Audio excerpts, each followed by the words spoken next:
Chers frères et sœurs dans le Christ, soyez les bienvenus à ce dimanche, 24e dimanche du temps ordinaire, année B 2021.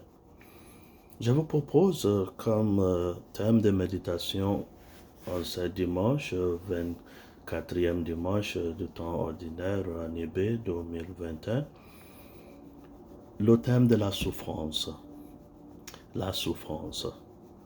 Alors, spontanément, vous pourriez me demander pourquoi penser et méditer sur la souffrance aujourd'hui.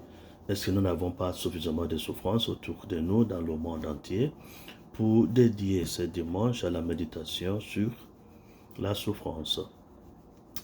Mais en regardant notre première lecture d'aujourd'hui,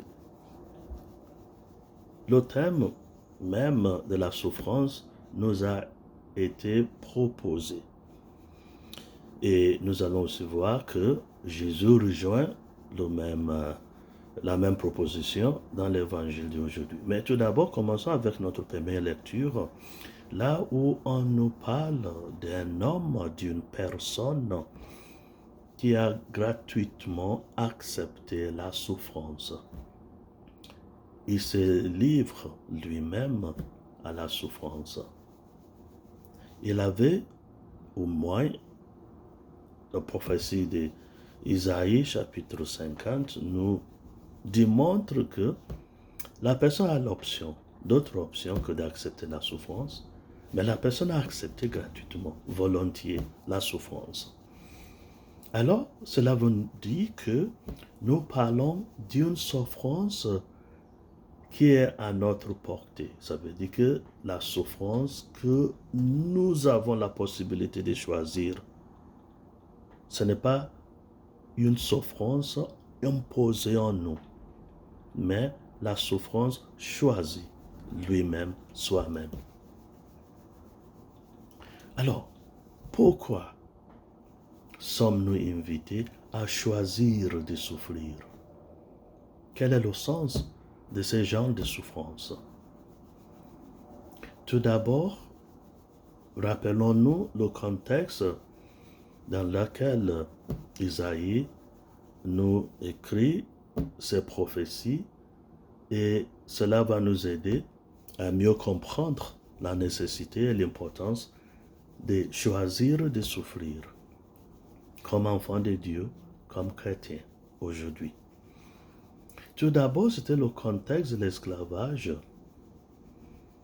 Le royaume babylonien, les Babyloniens ont conquis beaucoup de pays, non seulement les Israélites, ils les ont exilés chez eux. Alors, c'était un contexte de souffrance à cause de l'exil et de la colonisation babylonienne. Alors, notre première lecture nous parle du fait que, en s'imposant la souffrance, ça veut dire prendre la démarche de décolonisation, mettre fin à l'exil, lutter pour la libération des opprimés à cause de l'exil, de l'esclavage, de la colonisation. Alors, c'est s'imposer les inconvéniences afin de pouvoir amener la justice aux opprimés.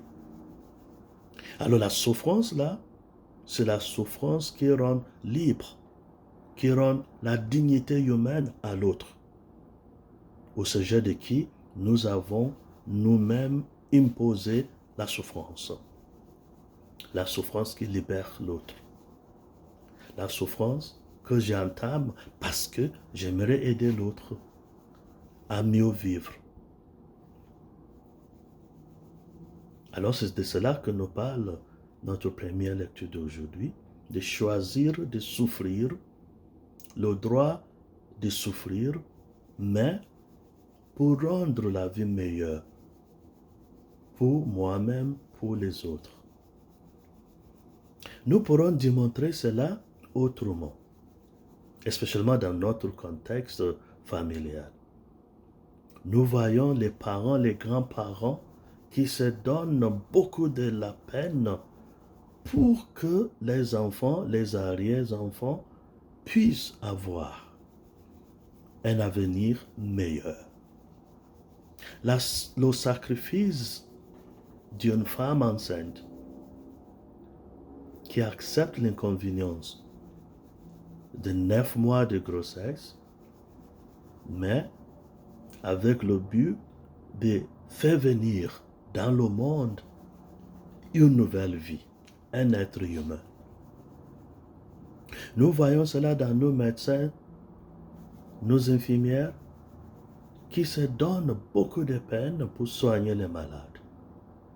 Surtout dans le contexte de la COVID-19, nous avons vu beaucoup d'infirmières, beaucoup de médecins qui se sont écartés de leur travail parce qu'ils ne voulaient pas se donner beaucoup de peine. Ils ne voulaient pas risquer leur vie pour sauver l'autre. Mais c'est de cela que nous propose la prophétie d'Ésaïe aujourd'hui, choisir la souffrance pour rendre le monde meilleur. Mais Jésus a accepté la même logique dans notre évangile d'aujourd'hui. Jésus a dit à ses disciples que lui-même, il a accepté la souffrance. De souffrir, de mourir, mais de ressusciter. Afin de transformer le monde. Le pardon de péché nous a mené le pardon des péchés et la transformation de notre monde. C'est ce que Jésus a choisi. Mais regardez ce que Pierre lui a dit. Et beaucoup parmi nous, c'est notre avis aussi. Pourquoi choisir la souffrance? Tout le monde fuit la souffrance. Tout le monde fuit l'inconvénience. Il y a très peu de monde qui sont prêts à accepter la souffrance. Pourquoi accepter la souffrance? Et Jésus lui a dit, Pierre, ce n'est pas ça la volonté de Dieu. La volonté de Dieu, c'est de se donner de la peine pour transformer le monde. La transformation du monde va passer à travers mes sacrifices et tes sacrifices, tes souffrances et mes souffrances. Surtout quand nous abordons la souffrance, choisissons la souffrance pour pouvoir transformer notre monde. Et Jésus, en terminant dans l'évangile, a dit, tous ceux et celles qui veulent me suivre doivent porter leur croix, doivent accepter la souffrance. Et ça, c'est pour pouvoir transformer le monde. Et Jacques, dans notre deuxième lecture, nous propose comment vivre la souffrance aujourd'hui. Quelles sont les qualités de souffrance qui sont bénéfiques pour nos frères et sœurs et même pour nous-mêmes? Jacques nous propose les œuvres caritatives, de poser des gestes qui vont transformer la vie des autres.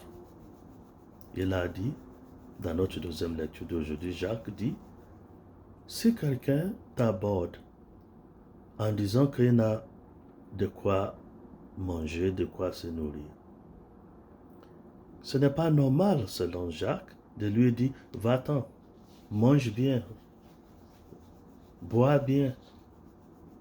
Jacques a dit, ce qu'il faut faire, c'est de donner à manger à la personne. Si nous n'avons pas suffisamment pour donner à manger à la personne, au moins partageons ce que nous avons avec la personne. Voilà des gestes concrets à poser en ce dimanche de la souffrance. Ça veut dire que l'inconvénience de partager avec l'autre, l'inconvénience de trouver, rechercher pourquoi l'autre n'a pas à manger et de s'assurer que l'autre a de quoi se nourrir. Regardez les souffrances chrétiennes, les souffrances bénéfiques.